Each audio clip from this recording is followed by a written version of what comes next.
How's it going, everybody? Kent and I are here to finish up the contract today, and then Kent's got some great stuff to make sure you guys are going to be out there making money. So, pretty exciting. Today, we're actually going to be finishing this contract. I know it's gone through a couple of weeks, but good stuff and good conversation. Now, the rest of the stuff is a lot easier to go through. I think it'll be a little bit quicker for us to understand, but some definitely important stuff to make sure you understand, go through, clean up, and again, a lot of mistakes that I see agents making just because they're either in a rush or they're trying to be slick. But I'm going to give them the benefit of the doubt and say that they're in a rush. We're on paragraph 19. Paragraph 19 is very simple, just talking about representations. All covenants, representations, and warranties in this contract survive closing. Any representation of seller in this contract is untrue on the closing date. Seller will be in default unless expressly prohibited by a written agreement. Seller may continue to show property and receive, negotiate, and accept backup offers. This says two things. One says everything I'm saying is true and will continue to be, and it has to continue to be true. But I have the right to continue to show the property and sell it, even though we have a contract. And sometimes there's a little bit of frustration from the other agents on these deals saying, "Hey, what's going on? You can't show the property anymore. We have a contract. We can. It's in the contract. It's allowed." And a lot of bold print in that paragraph. Yeah. Paragraph 20 is another one of those that people don't really understand and don't really pay attention to until it's too late, until there's an issue. And you need to make sure sellers, agents, if you're working with someone who's a foreign person, this is very important. You gotta lay out the information not when we're at the closing table, but when we're at the listing table. When we're sitting there at the very beginning, making sure that you have the full understanding of what needs to be done and how it needs to be done, extremely important. So we're going to go through paragraph 20 real quick. If seller is a foreign person as defined by International Revenue Code and its regulations, or if seller fails to deliver an affidavit or a certificate of non-foreign status to buyer, that seller is not a foreign person, then buyer shall withhold from the sales proceeds an amount sufficient to comply with applicable tax law and deliver the same to the IRS together with appropriate tax forms. Internal Revenue Service regulations require filing written reports if currency in excess of specified amounts is received in the transaction. So main thing is here just making sure the government is going to make sure they get their money. And if the seller is a foreign person and skips the country, they're going to go after the buyer and force the buyer to pay it. Now, normally the title company will take care of it and will have actual tax forms and requirements for the foreign person rules of what they can and can't do. So those foreign person forms will be filled out at the title company, but don't wait till the end to make sure what's going on. Have those conversations with your seller early. Any thoughts on this one, Kent? Yeah, absolutely. I mean, I've been in this situation and it was not good. It really pushed the closing. We finally got it closed, but it took a long time to get it done. And one of the things you got to do, and I know it seems uncomfortable, and you got to be very cautious about how we do things like this. But if you're not positive whether that person's a U.S. citizen or not, or has the rights to be a U.S. citizen, you need to ask that question as early as possible so that you can get that thing taken care of. So it can be a smooth. There's nothing wrong with selling to a foreign person. It just has to be taken care of properly. And the earlier you figure that out, the better off you're going to be. So absolutely. And this is not an anti-Mexico thing or anything else. No. There's a lot of countries out there. I know. Actually, one time I had an issue with this. The person was from Canada. Yeah.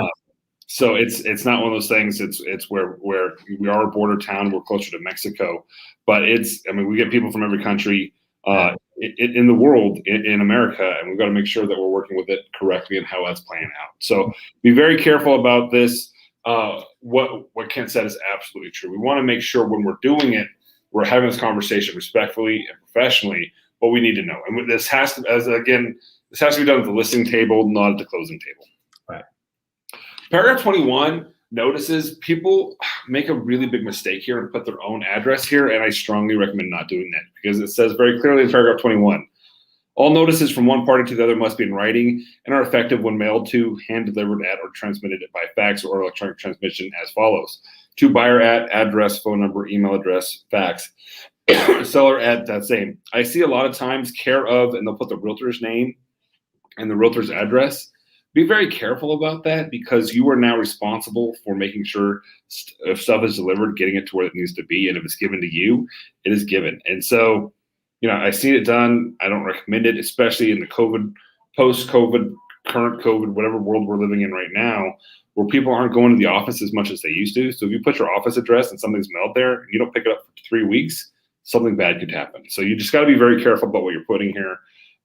I understand why a lot of people don't want to put the clients' phone numbers and addresses on the forms because they don't want them talking to each other. But putting your own address, I really strongly don't. There's another issue that falls in there too. This paragraph 21 is where the title company is going to pick up the information they need to. They got to speak to your people, period. I mean, that's part of the deal. The title company, and they have every right to speak. But if you don't give them the information, they're not going to be able to do it. So all it's going to do is just slow everything down. Just give the people's information. They're going to get it anyway, So don't be all hung. I mean, the buyer obviously knows the address of the seller. I mean, they're buying their house. I mean, Absolutely. Give me a break. So I see people try to be slick there a lot, putting their own information. Don't do it, guys. You're just setting yourself up for a world of hurt. It's just something I'm going to say there. Paragraph 22, this is where we're going to include any addendum that are included in this contract. This is a terrifying paragraph because if you forget to mark an addendum here, then it's not part of the contract. Right. And so often we see situations where someone comes up later and is like, oh, I also have this addendum. No, you don't, because it's not part of the contract. Mm-hmm. If you did not mark it, and the Texas Lawyer Broker Committee has done a good job of getting the most common addendums as a checklist, but there's also a list for other. And intermediary relationship agreement is one of those that I'm going to add on the other. If it's an intermediary deal in the company, non-realty item addendum, all these things need to be included or they're not a part of this contract, because it says the contract contains the entire agreement of the parties and cannot be changed except by their written agreement. Addenda which are a part of this contract are, not could be, are. If you do not have it listed in paragraph 22, if you not mark that box, it is not a part of this contract. And you need to understand that and how important that is. So often I see, especially in this current market where buyers are trying to get a deal to go through, where they leave off a bunch of addendums, get it executed, and then come in later and like, oh, I meant to include these addendums in the offer. No, you didn't want the addendums in the offer because you wanted to accept it. Now you're trying to add them later. Be very careful about what's going on, because as soon as we're here. And I hear the complaint a lot of times is like, well, they're not changing they're not agreeing to my amendment. Well, they've already agreed to an offer. They have an offer. They're not agreeing to change the offer. That doesn't make them the bad guy. That's just where they are. Yeah. And if you have not marked, if you have an addendum for property subject to mandatory membership in homeowner property owners association and you've not marked it, just because you have the form doesn't mean it's part of the contract. And it's very important to mark every single addendum included and added to this contract. And if you're representing the buyer, it's your fiduciary responsibility to turn that contract in properly. Absolutely. Yeah, it's trying to sneak stuff in on the backside, guys. That's not going to work. And when you're around the savvy, listing agents tend to be a little bit more savvy. They've been around a little bit more. They're not going to play those games with you. So don't even attempt it. Yeah, exactly. I come across a lot of times. It was like, oh, we meant to ask for the fridge. Well, I meant to do sit-ups this morning, but I didn't get that done either. Yeah, exactly. And that's just one of those things where I'm not doing my duty as a listing agent is to do the best deal for my client. And if I've got two transactions, one's asking for a lot of stuff and one's not, and I accept the one that's not, and then they come back later and ask for everything. That's the reason we took your offer. I come across all the time where someone will ask for like a 4-day option period. And we're like, well, that's only a 4-day option period. That's great. And then they come back and say, well, I need a longer option period because I don't have enough time. Well, that's why we took your offer. Well, and in that point, that one always drives me insane. The contract gives them the right to inspect it. It just doesn't give them the right to terminate. Right. I mean, if you can't get your inspection done for 6 days, that's fine. You still get to inspect it. You just can't terminate. Exactly. Yeah. And I've got one going right now where there's no option period. There's no option period, but they're doing an inspection. And I strongly agree with that. You need to know what you're buying. Yeah. In no way would I recommend to my client not to inspect a home. You've got to know what you're walking into. Yeah. Now, the ability to negotiate after is slim. You're at risk of losing your earnest money if you don't ask for an option period. But there's definitely in this market, there's times that are going to happen. But I always recommend doing it. But just guys. And I've said this so many times, I get to the point as a listing, because I do more listings than sales personally, where If you start trying to add a bunch of stuff later, my value of trust in you as another agent in your honest factor starts to go down a whole lot more. And guys, it's the listing agent's fiduciary responsibility to their client. Exactly. I'm taking care of my client, and when you come in and say, we'd like to extend the option period, and I'm going to say why, and you're going to say, well, we just couldn't get to it. I'm going to just say, sorry, you're the one that put the number down. I didn't. Well, and that's the thing. If you ask for a 4-day option period, you better have already talked to your inspector and made sure they're good to go. Absolutely. The only time I will give a little is if my client has told me utilities are on and they're not, and I'm in the wrong because I thought utilities were on and they weren't. Yeah. I mean, if it's my fault, then I'm going to work with you. And if you find something and you come back and go, man, I can't get the insurance inspector out there to see the roof okay, we're going to work. We want to, here's what I think everybody should understand is that once we sign a contract, we're partners. So exactly. If I'm a buyer's agent, Andrew has a listing, and we get into a deal, we sign this contract, we're now partners. We got one objective only: get this thing to close, right? And so me trying to pull stuff over on him as a buyer's agent is just ridiculous. It makes no sense because it's not conducive to our objective, which is getting the thing closed. Exactly, and that's the thing is you've missed one fine, you missed 6 addendums, and it's no longer a fine. Right.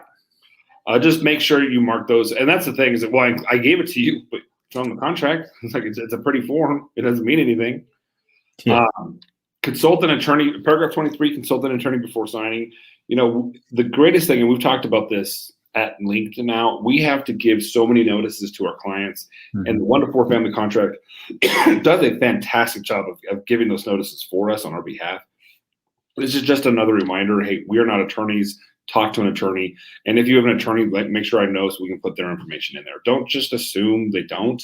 Ask them, do you have an attorney? What is their name? And let's get their information in there. Mm-hmm. Buyer signed, seller signed. And remember, guys, executed the blank. The only time, the last person to make any changes or the last person to accept an unchanged form executes this contract. When we have final acceptance, that is when it is executed. And also, it has to also have been notified. The other party has to have been notified. You can't execute this on the 3rd and then in 4 days be like, oh, yeah, we executed it. You only got 2 days left of your option period. That doesn't work. Can't do that. Execution requires both it's signed and it has to be notified on the other side. And there's been conversations back and forth. Again, I'm not a legal attorney. Well, it was never executed, so we're fine. If all parties have signed and it's a moving contract, it's a moving contract. The executed date is not a get out of jail free card. And I've seen that, especially in the current situation where almost everything is signed electronically. There's an electronic stamp for the last signature that was put on this property or on this contract. So you can't play we never executed it, so we can back out. No, you executed it. You delivered earnest money. You did an inspection report. We had a contract. Yeah, and I will tell you this, in my opinion, and this is just my opinion, but that you've got a rectangle there that has the word executed and then the date in it. The signature on the bottom with somebody's date next to it, I mean, it's probably technically correct, but I want everybody to know for sure the date. So I'm going to have that date in the contract where it belongs. So when the title, I see this all the time. They come in and say, well, it's next to the seller's name. Well, no, it needs to be where it goes. If it wasn't important, Trek wouldn't have put it on the contract. No, I strongly agree that it needs to be there. What I'm saying is, if it's not there, it's not a get out of jail free. No, I agree. But I see so many people not putting it there anymore. No, it's not. And because it's day 0, we need to know, it's 3 days after this date that the earnest money's due. It's 3 days after this date the option money's due. It's 7 days after this date that the survey has to be delivered if that was agreed upon. All of our timelines start with this date. So we have to have a clear understanding from all parties when this date started. So just a little conversation there. Page 10, guys, this is on us. We need to do a good job. Something it just makes my skin crawl when this page is filled out incorrectly. If it's an in-house deal, there is no other broker. All of it will be on the right-hand side or left-hand side, depending on how you read it. But listing broker information, listing broker firm, the firm's license number, seller and buyer's intermediary or seller only, seller's agent, listing agent's name, their license number, team name if there's a team, listing agents, listing associates email address and phone number, licensed supervisor, listing agent's name and phone number. And now here's the thing: if you're not the broker, you better have a licensed supervisor. It's either going to be a team leader, a manager, or your broker. You need to have their information and their license number. If you don't know your broker's license number, go on Trek, but figure it out. You're going to need that a lot. Office's address, all that information. Now, if it's an in-house deal or an intermediary deal, you'll do the listing broker side and the selling broker side. There is no other broker if it's in-house. That drives me insane. And being able to check the proper box, if it's intermediary, it's seller and buyer as an intermediary. Yes. Right. If I'm the listing broker and you send me and you can't even you don't even know who you represent, I'm like, come on, man. Now I get that, training's a big part of what we do here. And this one's a little technical, but, you think about where I came from, Andrew, we had 25 offices they were all intermediate. You may be doing a deal in a town almost an hour and a half away and it's still an intermediary. Absolutely. Yeah. And that's the thing, guys. And that's the important thing to remember. Intermediary is the broker, not you. And not just an office. Right. If that broker is the same broker, both offices, it's an intermediary deal. Right. And that's why it's so huge to have that conversation with your clients, understanding the value of allowing intermediary. Intermediary doesn't just mean I won't show it. If you say I won't allow intermediary, nobody who's under that brokerage is allowed to show that house. And that could really hamper your ability to sell your home. If you say, listen, you don't want me to sell it, I'll make sure I'm not the one who brings you an offer. I'll refer all my buyers out to somebody else. But if you say nobody, and I actually had this happen only one time, had a seller refuse intermediary. And then he called me 2 months later, just livid that none of my agents were showing the home. I was like, sir, you don't let us show your home. Oh, I didn't understand that. I was like, sir, you marked no intermediary. Yeah, that means we can't show your home. Oh. It was kind of an entertaining day, but it's just one of those things. You've got to make sure you understand it so you can explain that to your client. That if they say no intermediary, that means no one in your entire company. And if you're an extremely large company, that's going to really affect your abilities. If you're an EXP, if you're part of a huge brokerage, that could be a lot of people. So make sure they understand what true intermediary means and how that works. And you should take care of most of that when you're doing the information and brokerage services. If you sit down and explain that to them properly in the beginning.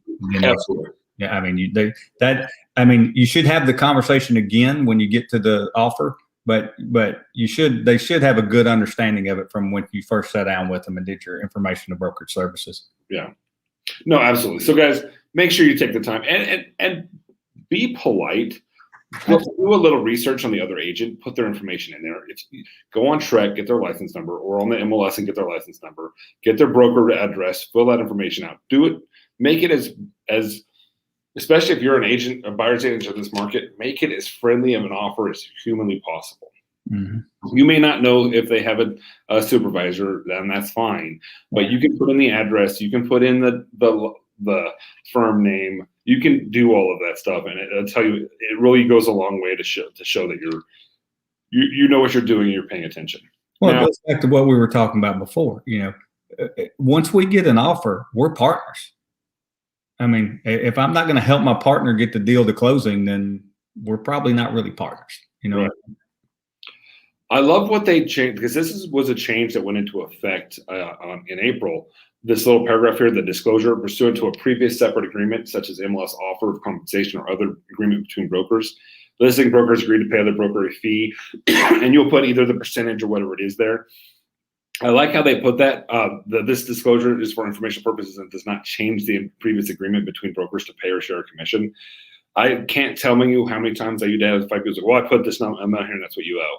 No, that's not how this works. We have to agree to it. And if you've shown the home, you have agreed to whatever the MLS is. You can't go to somebody and say, hey, I showed your house. I might have an offer if you pay me a better commission. Right. As soon as you've shown that home, you've accepted the offer that's available, the compensation offer in the multiple listing service. So don't try to be underhanded. Don't try to be sneaky. You're not going to last long in that. What they got to understand here too is that this takes us way deeper than that. It takes us into agency law. And so when you go into agency law, you got to remember you're representing the broker. And so the broker has made an agreement through MLS that will accept whatever the listing agent puts there, And if if your broker's not willing to do that, that's a conversation you have to have with your broker. But this is not an agreement between you and the other agent. This is an agreement between the broker and the broker. So make sure that you understand that. And you should see it's on every MLS sheet I've ever seen. At the bottom of the sheet, it says BAC, and it says right next to in big bold letters, because we know anything bold's important, right? Next to it tells you exactly what they're paying on that commission. So you should know before you ever show the house what it's going to be for. No, absolutely. And I'll tell you, El Paso, you may not have had this burned into your skull like we have. El Paso actually suffered a multi-million dollar Sherman antitrust lawsuit that we lost. Wow. In the 70s, I believe. We lost half of our board membership. Multiple offices actually shut down over it. It was a bad thing where people were refusing to show houses because of the compensation offered, and it was done on purpose. It was actually a planned thing. They would go to different cities and do this, and then wait for them to refuse it. And so El Paso actually has the story of the lawsuit and how bad it affected our market and our agents. And every agent got a bill from the board saying, "This is your share of paying off this lawsuit." Yeah. Wow. No, huge things. Wow. I'm on the El Paso board, the Las Cruces board, as well as the state board. And I'll tell you, I get very vocal, and you can ask anyone who's been on a board call with me. If someone starts even pretending to sound like they're saying something that might sound antitrust, like, stop talking, I'm not going to hear it, stop it now. Exactly, right, yeah. I am not going to be a part of those lawsuits. And I was like, I'm not going to play this game. You need to stop talking or I'm going to run out the room. Yeah. I've gotten to where I'm flat out rude about it. And people come to me later. It's like, listen, I'd rather be called rude than sued. So if you're saying something you need to stop saying, I'm going to start yelling at you to stop talking. Yeah, agreed. So just craziness on that. Now, the last stuff on here, it's kind of funny to have there's still 3 spots for it because all 3 of these are actually signed by the title company. The option fee, earnest money receipt, and the contract receipt, all 3 of those will be done by the title company. Now, additional earnest money, it was the escrow title company as well. Used to be option fee would be the real estate company. Earnest money and contract would be the title company. Now, of course, everything is handled by the title company. And I got to be honest, I was very much against that idea. It's gone very smoothly. I've actually been much more pleased with it than I thought I would be. Give it time. Yeah, I mean, there's going to be headaches. There's going to be nightmares. And I used to work for a title company. I know how hard it is to get title companies to relinquish money because they don't want to have to do it in the fight later. I haven't heard any huge issues with it. The nice thing is the contract very clearly says that you've given us permission to release the money. So it gives them a little bit more of a freedom to release that option money if they so choose. A lot of times I've had issues where title companies have actually forgotten to put the option money on where I was like, oh yeah, we have that. And that's something I've had to make sure you're always reviewing the CD, always making sure what the CD is matching the contract in those regards. And that's our duty as well. But it's gone a lot better than I thought it would. Making sure that money is put in. You've got to stay on top of that, especially earnest money receipt, because you want to make sure if your seller only has one right to terminate a contract, and that's if the buyer's not turned in earnest money on time. So you've got to stay with the title company, make sure they're doing what they're supposed to be doing. Mm-hmm. And that's it, guys. We have actually pulled it off where it's taken some time, but we have actually finished the contract. So we will discuss between the 2 of us and figure out what we'll be doing next week. But keeping it up and keeping it going. Yeah, I'm hoping maybe we think about the difference between addendums and amendments. That's I actually teach a class on that, but we can definitely do that. We got where our names are backwards. Yeah, but I've always wanted to be Andrew, so I don't blame you. Pretty sweet life. But it is. It just and it's not a difficult class, but it's difficult to understand sometimes. The difference of one's changing and one's addition to, and we can have that conversation. And I think that'll be a good idea just to go through. Maybe just go through the amendment. So maybe next week we'll go through the amendment itself and explain how that is different than an addendum and why, and then we'll start tackling some of those addendums that are giving people so much heartache. Yeah, I think that's perfect, because I mean, that's probably the question I've gotten more over my lifetime as managing an office is well, we'll just add it.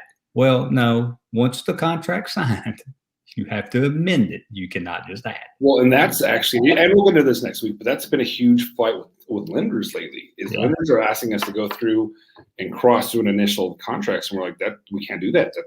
We're not allowed to do that. Once it's done, it's a sacred document we can't touch. Yeah, exactly. It's been a big fight with a couple lenders recently in our area. Yeah.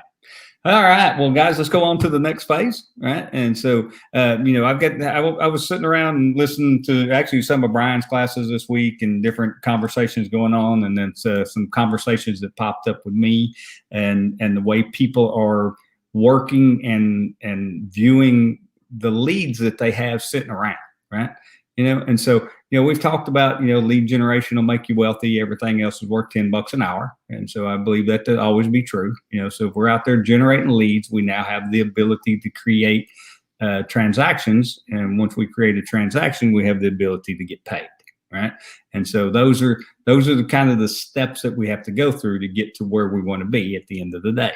Now, once we get that lead in, then we got to figure out what are we going to do with it. Now, there's all different kinds of leads. There's leads that come from your sphere of influence. There's leads that come in off the internet. There's leads that come in off of door knocking. Wherever the lead comes from, it's irrelevant. Once you have the lead, you have to figure out how are you going to do? What are you going to do with that lead?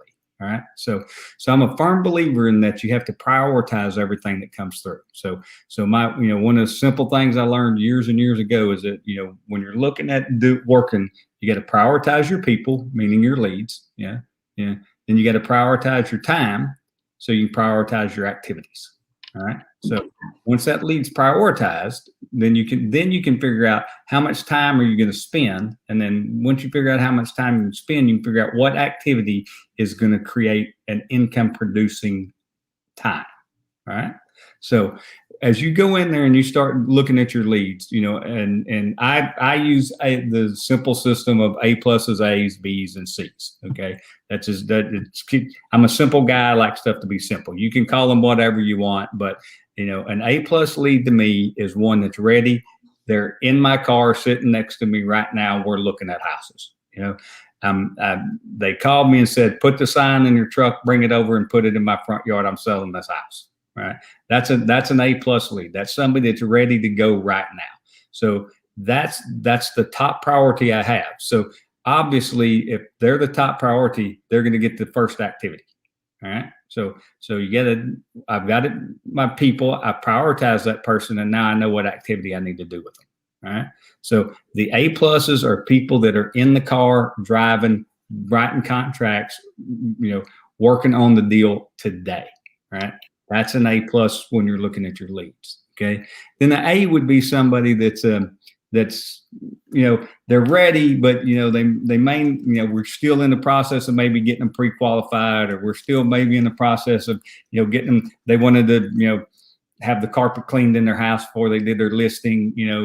They're right there. They're just not quite ready to stick the sign in the yard or jump in the car and go write an offer yet. All right. There's something that's holding them back. But if they're in the process of doing things, they're in the process of getting ready to go step forward and make that offer or put that listing up, that puts them in an A priority. All right. That's somebody that now, as I'm looking at my time and I'm trying to set up what activities I'm going to be doing with that person, right? They're at the top of the list. So the A pluses are at the top, the A's are next, right? So I'm always paying attention to what are the income producing activities I can do with that A person to get them to that step where they'll eventually move to A plus. Because when I put a sign in their yard, they just move from A to A plus, right? They're ready. We're going to work. If they're a buyer and they said, hey, we've got the pre-qualification, it's in place, we're ready to write offer, they just move from A to A plus. So remember, that's one of the problems I think people have is we categorize, we listen, we hear this conversation and we go, yeah, that's a good idea, I got to do that. And you do it one time and then 6 months later, you haven't changed anything. Well, it don't work like that, right? Yeah. It's a living, breathing thing. It works. You have to look at it every single day. And when you're prioritizing your personal time, and we talked about time management before, part of that time management has to be looking at where are your leads and where are they sitting. All right. Now, I've seen people prioritize leads, in my opinion, improperly because they do them as my sphere of influence or my best leads. Well, yeah, they probably are, but you may have picked one up off the internet or off a sign call or off of an open house that is just as highly qualified and just as important to be in that A+ category as any of the rest. So make sure when you're prioritizing them, you're doing it based upon where they are in the process, not where they came from. Okay. It's a big deal that way. And so you got to keep that part of it straight. So make sure that when you're thinking about this and you're doing it, you know what activities you need to do with a buyer, you know what activities you need to do with a seller, right? And you know where to prioritize the A+ and the A's, right? A+ and A's are the best, right? Then you go to then you're going to fall into that next category, and that's the B's, all right? And we actually had a conversation about this the other day, and I'm not trying to tell you how to do anything, so don't misunderstand it, right? All I want to know is how motivated are you, Andrew? That's all I want to know. So if this is something that Kent does, it's just a trick. Talk to your broker before you do it, but this is something that I would do. Okay, is Andrew comes to me and says, Kent, me and the wife were ready to go buy a house. I say, great. We need to knock out a little paperwork. Let me put together a buyer's representation agreement for you. Okay. Now, here's what I want you to understand. With that B or C buyer, if Andrew calls me and says, Kent, I want to go see 123 Main Street. I saw it on Zillow this morning. First thing I'm going to do is check and see if it's available. If it's available, I'm going to give Andrew 1 hour. I don't care if he's pre-qualified. I don't care anything about that. If he wants to go see that house and he called me to do it, I'm going to go show him. I don't need a pre-qualification. I don't need a buyer's rep. I don't need anything. I'm going to show him that because First and foremost, I know 99.9% of the people that call in and want to look at that house, that's not the one they're going to buy. Right? So it gives me the opportunity to meet him, spend time with him.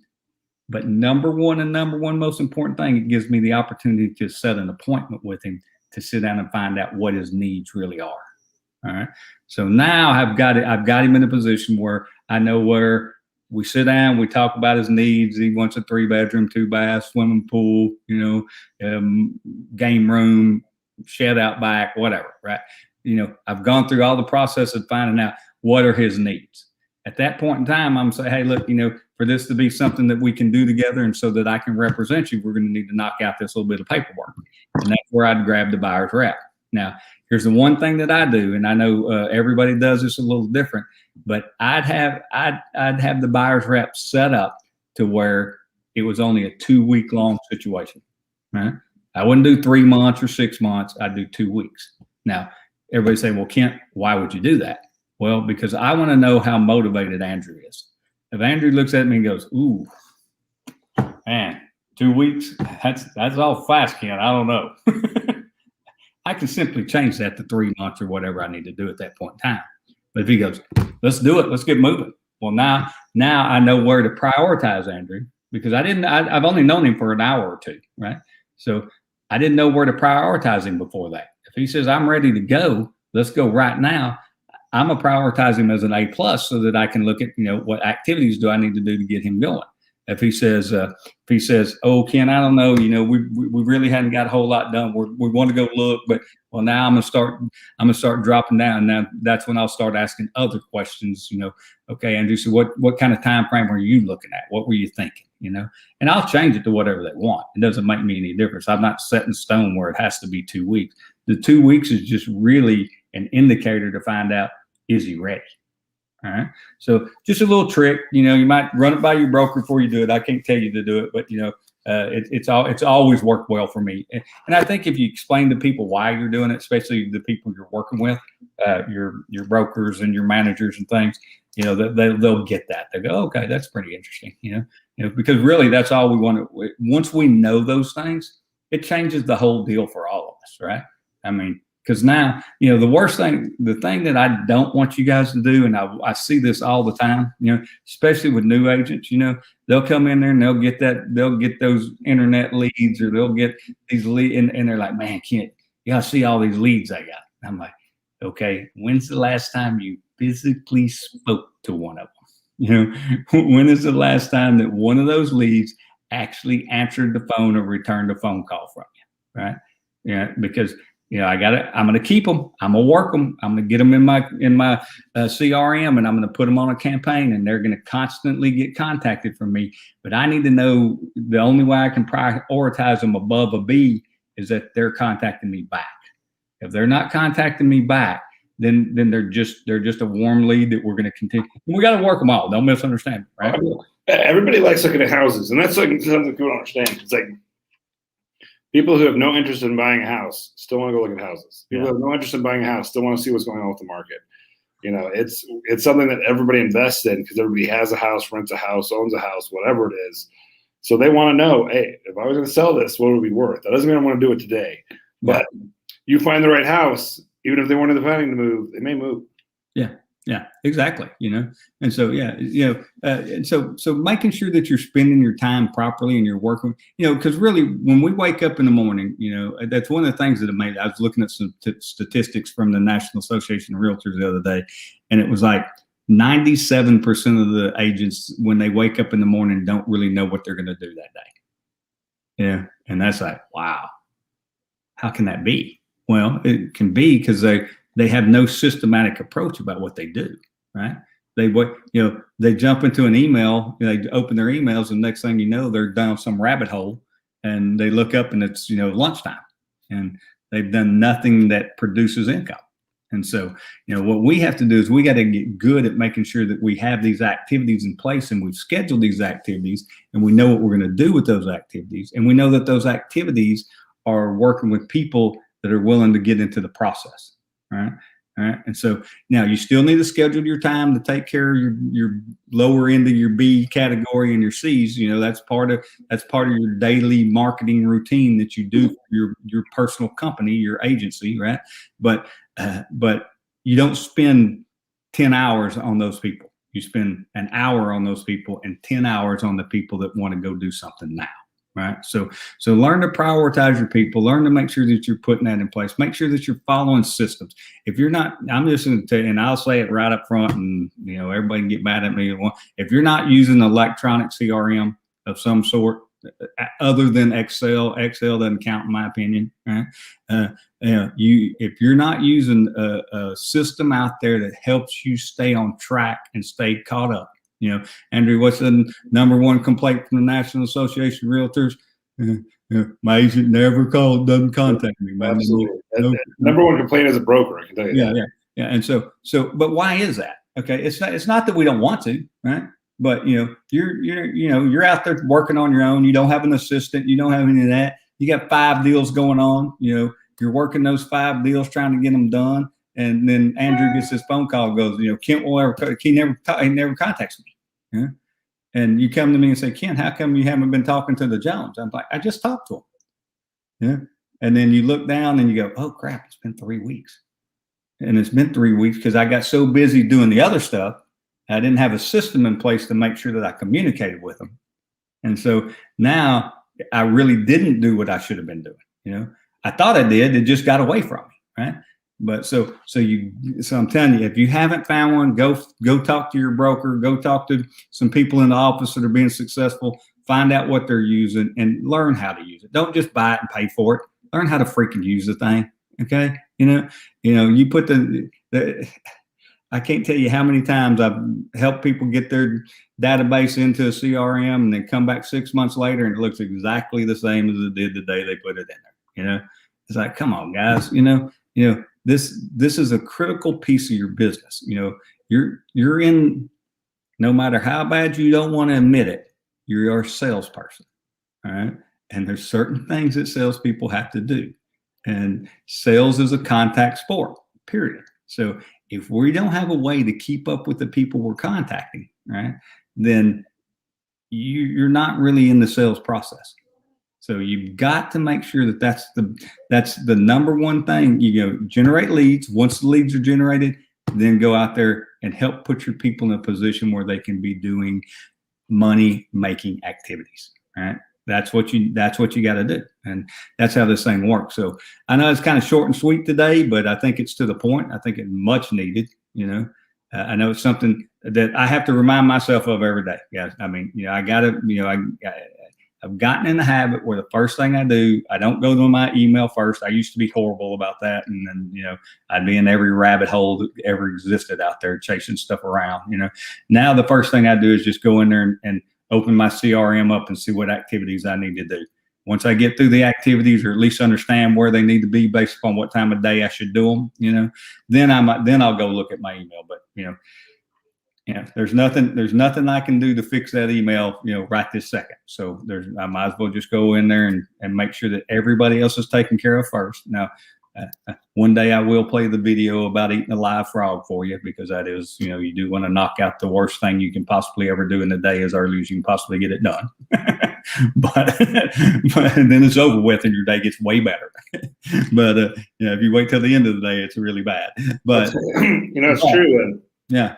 So if they're worried about something or get it done, and so that's guys, managing and maintaining your contacts and making sure that you understand where they are and who they are and how they actually prioritize out in the daily and weekly part of your business that you have to go create those activities to do is critical.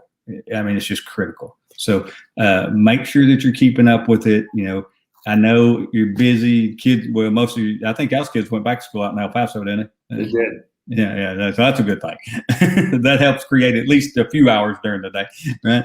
And around this part of the country, they're all going back this next week too. So we'll be back to that. But take the time. Go schedule the time. Say I'm going to find the CRM that works for me, that's affordable and I can make work, right? And then I'm going to schedule the time to get the data in there. I mean, that's another thing that you think about. At some point in time, when you're done with this real estate thing, you're going to want to sell what you have, right? Well, if you don't have a database and that database doesn't have information in it, you don't have nothing to sell. I mean, you may have a building somewhere that you bought to, put your desk in, but that's not selling a real estate business. That's selling an office building. So really, at the end of the day, the only thing that you have is data. And once you have that data, then you have something that has some value to somebody when you're trying to go out there. So and that data needs to be prioritized. I mean, just because you went out and bought a list off the internet, that's not data. That's, the difference between a database and a mailing list is I've got to list a bunch of people I can put something in the mail to. I have no relationship with those people. My database, I have relationships with all those people. They may not be great relationships, but if I call them on the phone, they got some idea who I am, right? Now my A pluses and A's, when I call them on the phone, they know exactly who I am. Absolutely. Right. So it's critical that you're constantly working that. That's got to be something that you do, 4 to 5 days a week, guys, is spend time in there. The world's worst thing is to pick up a handwritten note. Okay. That you're going to mail out to one of your friends. I keep these right on my desk, right next to me. I write tons of them every day. Right?